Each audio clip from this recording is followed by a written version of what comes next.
Bueno, bederatziak eta 31, así que hasiera emango diogu Uztaileko kulturako, Getxo kulturaren artezkaritza batzordeari.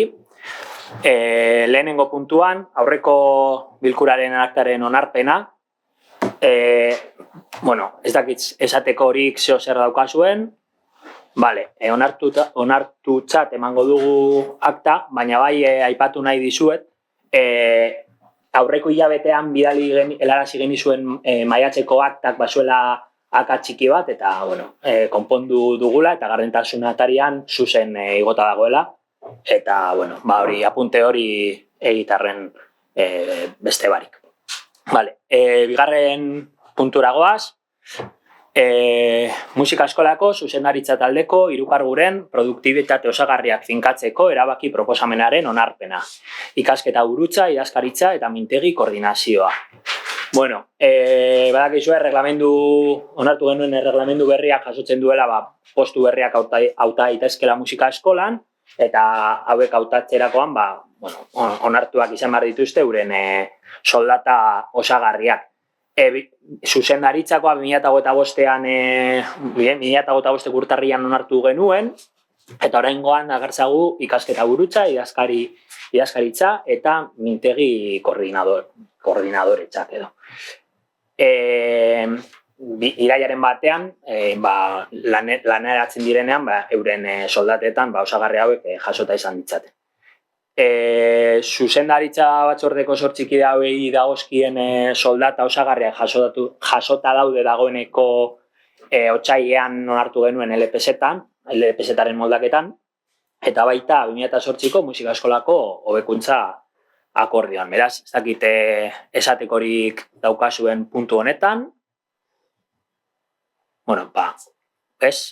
Bozkatzera pasatuko gara, aldeko bozkak, EAJ eta Alderdi Sozialista, abstentzioak, EH Bildu eta Alderdi Popularra, eta eskorik ez dago. Hurrengo puntura, joango gara, Getxo kultura erakunde autonomoaren idazkaritza eginkizunak erakundearen administrazio orokorreko goi mailako teknikariaren esku uzteari dagozkion produktibitate osagarria finkatzeko erabaki proposamena onartzea. Puntu honetan, eta Getxo kultura erakunde autonomoa, Getxo kultura eta musika, kulturetxea eta musika eskola fusionatu ondoren, eukidugu, olako administrazio orokorreko goi teknikari bat, idazkaritza funtzio batzuk egiten, eta hori remuneratzeko produktibitate osagarria finkatzeko erabaki proposamena ekartzen dugu. Ez dakite esatekorik daukazuen, honen inguruan, ez? Aldeko bozkak, EAJ, PNV eta Alderdi Sozialista, eskoak, ez dago, abstentzioak, EH Bildu eta Alderdi Popularra, beraz, onartuta geratzen da. Hurrengo espedientera goaz.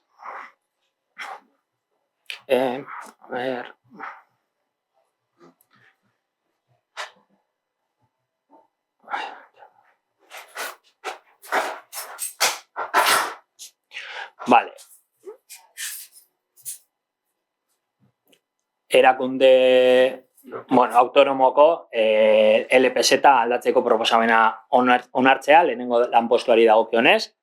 Hemen bi gauza dakartzagu, alde batetik zuzendari kudeatzailearen lanpostuaren izena aldatzea estatutuei jarraiki, eta bestalde komplemento espezifiko bat onartzea.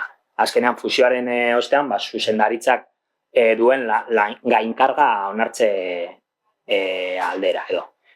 Kasu honetan honek badauka aurrekari bat, 2022an musika eskolako zuzendariak baja hartu zuenean eskatu zitzaion orduko kulturetxeko zuzendariari baja hori kobratzeko, eta bere momentuan onartu zitzaion hobekari hori, eta kasu honetan da fusioaren ondorioz hobekari hori finkoa mantentzea, eta zuzendari kudeatzailearen izena estatutuetan agertzen dela zuzendari nagusi aldatzea. kontu honekin ere zeo zer esaterik. Bai?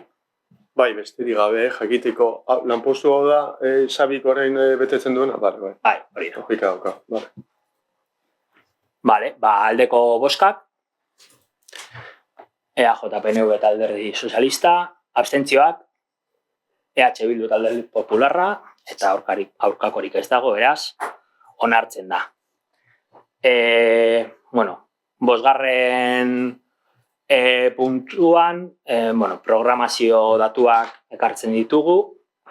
Ez dakit, jaso dituzu, ez dakit esaterikorik duzuen, nik bai aipatze harren, ekainean dantzaren aldeko apostua egin genuela, batez ere dantza pieza laburrak zikloa edo jardunaldiak estreinatu egin ditugu lehenengoz, koinzidituz dantza pieza laburrak gaurik laburrenarekin, zineman musikebarrin egiten dena, musikebarri aurrean dantzaren bitartez, eta ia esan, kalean izan dira, doainik, eta oso ondo funtzionatu dute.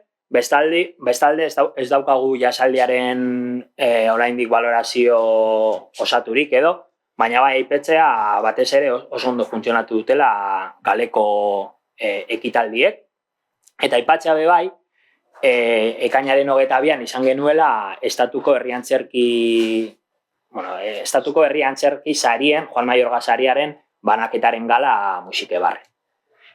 Eta aurrerapenari dagokionez, programazioaren aurrerapenari dagokionez, duzu be bai, esatea iraia potente hasiko dugula, edukiko dugu bai Boss, Dance Point, Habanera jaialdia, folka ere, jaialdi garrantzitsu bezala, Ramiro Pinilla sariak, Juana Bizkarra sariaren jenderatzea eta estreinaldia, Getxo Zena programazioaren hasiera, eta Mikel Albizu herri antzerki lehiaketa iraiaren azken asteburuan. Eta hau da guztia, ez dakit esatekorik daukazuen, ez? Bale. Galderetara pasatu aurretik, bi aipamen, idatzizko galderetara esan nahi dut, alde batetik, parkatu. Aipatu genizuen informatuko genuela musika eskolako parkatu, aurreko batzordean ez nintzen egon eta orain memoriaz. Aipatu genizuen, informatuko genizuela musika eskolako irakasleek jarritako salaketaren informazioa emango genizuela, eta esatea epaileak desestimatu duela eurek jarritako salaketa. Ez dizuegu orainik ezer bidali, orainik ez daukagulako zehaztasun osoz errekurritu duten edo ez, orduan ez dakigu irmoa den edo ez, baina esatea hori desestimatu egin dela. Horri pendiente genuen aurreko batzorretik. Eta, gero ere aurreko, bai. Alicia. Sí, perdón, que es que no sé si, no me doy cuenta, igual estaba distraída, que en la programación, sí. En de programación, me parece que ya lo has pasado. Sí. Es que tenía aquí un apunte y no me había dado cuenta que lo tenía. No, que estoy de acuerdo con toda la programación. Pero me ha chocado que habláis de ocio cultural universitario primer semestre.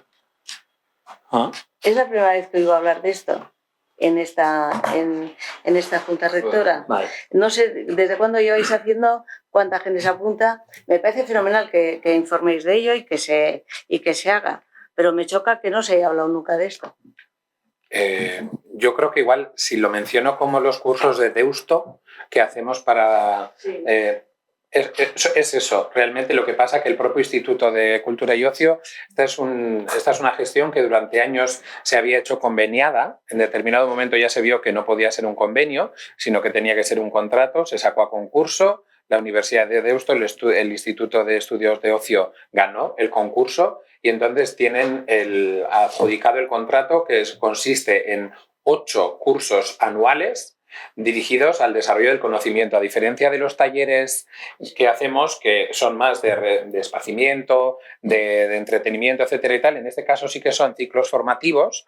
De los 4 que hacemos, siempre uno es en euskera, los otros 3 en castellano, y siempre son impartidos por personal cualificado, doctores, doctoras.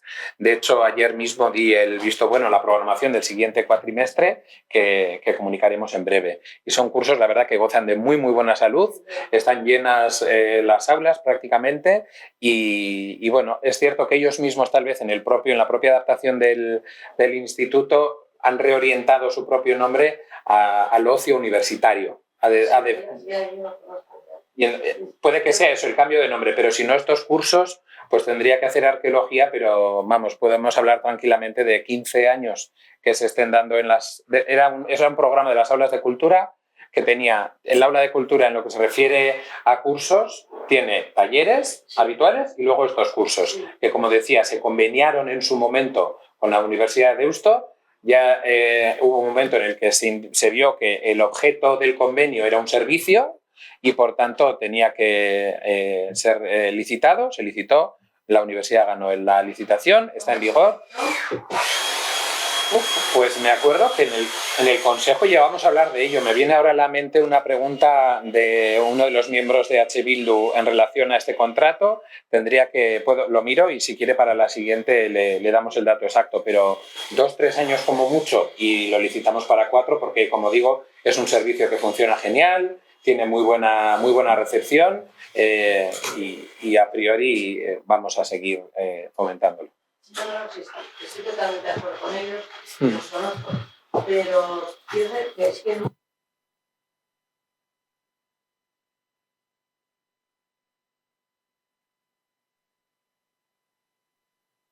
Yo diría, ya digo, puedo hacer memoria, me acuerdo exactamente del miembro Ivonne Rodríguez preguntando sobre el proceso de contratación.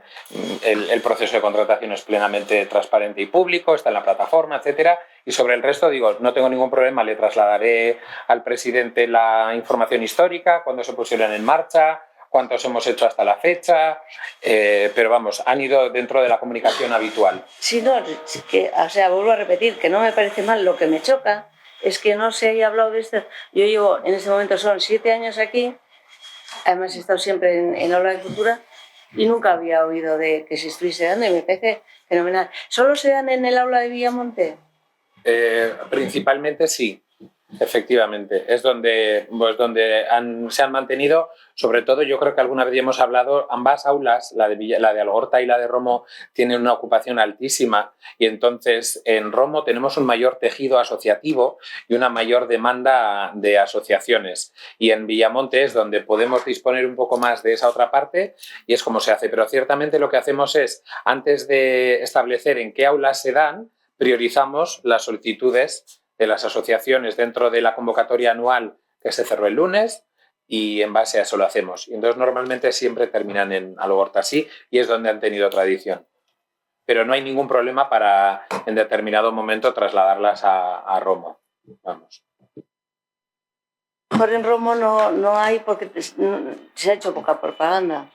Más que eso es porque en Romo ya existe un tejido asociativo, como por ejemplo Guisatiar o Sinope, que hacen una labor similar. Dan charlas, aunque sean cortas, pero luego tienen cursos. Entonces, por no suponer un problema de choque y para que toda la oferta tenga su estabilidad, eso también es un factor que ha hecho que se recomiende que se mantengan en Algorta. Pero repito, no hay ningún problema. El contrato asume desde el inicio que deben impartir las clases en dependencias de Getxo Cultura y podrían ser en Romo.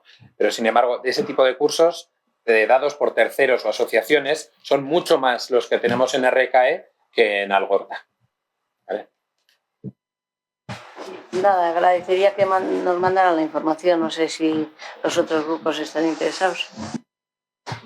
Vale, pues te haremos llegar la información. Yo simplemente por puntualizar que a lo mejor es porque no hay información, la información se manda igual. Y luego si hubiese habido demanda específica en Romo, pues lo hubiésemos analizado. Pero bueno, quiere decir que puestos a suponer, pues que a lo mejor no también. Pero bueno. Vale, para pasar. Bai, barkatu. Ikonekin galdera bat. Karo, ni denborak itziago darama, eta agian Ibonek jakingo luke hobeto, baina momentu baten esan duzu, 4 urtetatik bat ematen dela euskaraz. Hori, nork erabakitzen du, nola erabakitzen da, aurreikuste eta dago hori, portzentai hori handitzea, edo... Lizitazioan zehazten den irizpidea da. Hau da, guk deialdia egiten dugunean esaten dugu 4 ikastaroko aurrekontua da planifikatu duguna eta horrela egin izan da. 3 gaztelaniaz eta 1 euskaraz. Unibertsitateak berak, behin baino gehiagotan jakinarazi digu askotan zailtasunak dituela euskarazko ikastaro hori bermatzeko. Gero egia da, batzuetan oso ondo funtzionatzen dute, horreman ditugu, Getxoko euskarari buruzko ikastaroak, azken ikastaroa Irati Bilbaok eman du jazz musikariak jazzaren inguruan, orain atzo esan dizuet itxi nuen urrengo 4 hilekorako programazioan, emakume filosofoen inguruko ikastaroa izango da euskaraz, emakume filosofoek egindako ekarpenak denak dira oso gai interesgarriak. Oraingoz horrela dago, hori aldatzekotan, lizitazioa aldatzean irizpideak aldatu beharko lirateke.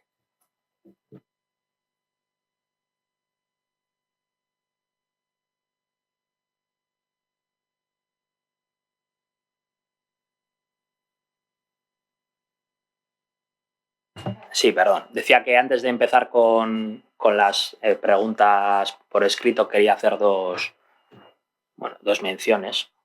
Por un lado, Alicia, preguntabas a ver si en el informe de morosidad había 3.000 euros que se habían entregado tarde. Eso es por un tema de contabilidad a la hora de registrar, ¿no? En el programa de contabilidad eran 3.000 euros que se debían a la empresa Delta y, si no me equivoco, ya está solucionado. El propio informe recogía que se pagó más tarde, pero dentro del plazo establecido. Y lo que sí pasó es, sabéis que este año el Ayuntamiento y los organismos autónomos hemos cambiado de programa de contabilidad, hemos pasado a SAP y hubo un problema con el registro de esa factura que no llegó, ellos la registraron y eso hizo correr el tiempo. El tiempo cuenta desde el momento en el que el tercero tiene el comprobante de registro, pero si a nosotros no nos llega, nosotros no lo contamos, en el informe de morosidad con los datos de tesorería se ha contabilizado. Ciertamente no ha habido ningún problema, es una empresa con la que tenemos trato constante y ese fue el único motivo. Vale, eta beste aipamena da, uste dute aurreko batzordean hitz egin zenutela, berez ez da batzorde honetan tratatu beharrekoa, irailekoan tratatu beharko litzateken zerbait da, baina bai aipatzea, hau izango dela gure zuzendari nagusiaren azken batzordea. Beraz, nire partetik bai aipatu nahi nuela, eskertu nahi diodala Xabiri, bai urte hauetan eginiko lana, erakutsitako profesionaltasuna, prestutasuna, bai, batzutan, eta egun hauetan ere ikusi izan dut lehen pertsonan, ordutegitik kanpo, zehar ordutegitik kanpo eta bar. Egia da nire partetik, bai, batzordeetan gehiago kointziditu dugula, lanean, harremana laburragoa izan da, baina, bai, aipatzea, Getxo kulturako presidente bezala, onena opa dio dala, pertsonalki bai, onena opa dio dala, eta, sorte hone ibilbide berrian, eta, bai, eskertzea Getxoren alde egin dozun, lan guztia. Eta aipatzea, bai, bere azken eguna, iraiaren 8 izango dela kontratuari dago. Vale, ez dakit norbaitek zerbait esan nahi duen honen inguruan, edo ja galderetara pasatuko naiz, ez dela, gero gauzko txandetan helduko diogu berri. Idatzizko 2 galdera ditugu, EH Bildurenak 2, hemen batzorde honetan erantzungo dugu pantaiari buruzkoa. Bestea biharko batzordera doa, udal eraikinetatik erantzuteko. Ez dakit, Mikel, irakurriko dozu, bai? Bai. Musike barriko eraikinaren fatxan instalatutako pantaila erraldoiak udalaren datuen arabera 160.000 euro inguruko euroko kostua izan zuen. Hala ere, azken aldian pantaila hori ez dago martxan. Horregatik, hauek dira argitu nahi ditugun galderak. Zergaitik ez dago martxan musike barriko fatxadan instalatutako pantaila erraldoia? Noizi dago zerbitzuz kanpo eta zein da matxuraren edo funtzionamendu ezaren arrazoia? Pantaila matxuraren bat badu, zein da konponketaren aurreikusitako kostua eta epea? Zer mantentzen lan egiten zaizio pantaila erraldoiari urtero? Zein izan da pantailaren mantentzen lanen kostua instalatu zenetik gaur arte? Vale, joango naize galderaz galdera erantzuten. Aipatzea orain ez da bilela, ez dagoela martxan, pantaila ez da bilelako, bale? Matxuratuta dago. Uste dut, azkeningoz erabili genuela izan zela ustaiaren batean, okarriz banago, iazko ustaiaren batean. Eta, azken urteetan zenbait konponketa egin izan zaizkio, eta, baina, konponketa horien ostean beste matxura batzuk ere agertu izan dira. Vale? Sistema desberdinetan, esan nahi dut. Ez da, konponketa batek ez duela eraginik izan, baizik eta konpondu dela parte bat, adibidez panel bat, eta gero, beste osagai elektroniko batean eduki dugula matxura. Aurre ikusitako kostua da 50.000 euro ingurukoa, eskatu genuen aurrekontu bat. 49.000 euros, en realidad, sí, casi 49.000 euros. Vale? Eta esatea urtero, zer mantentzelan egiten zaizkio urtero, berez ez dugu euki mantentzelanik, egin izan dena da, matxuratu denean, konpondu. Orain arte euki dugu pantaila garantian, baina urritik ez dago garantian, orain arteko konponketa guztiak egin izan dira berme-epearen baitan, eta beraz, ez dugu kosturik izan Getxo Kulturan hori konpontzeko, baina, klaro, momentu honetan baloratzen gaudena da pantailari konponketa horiek egin edo beste komunikazio bide batzuk aztertzea. Azken finean, kostua nahiko handia da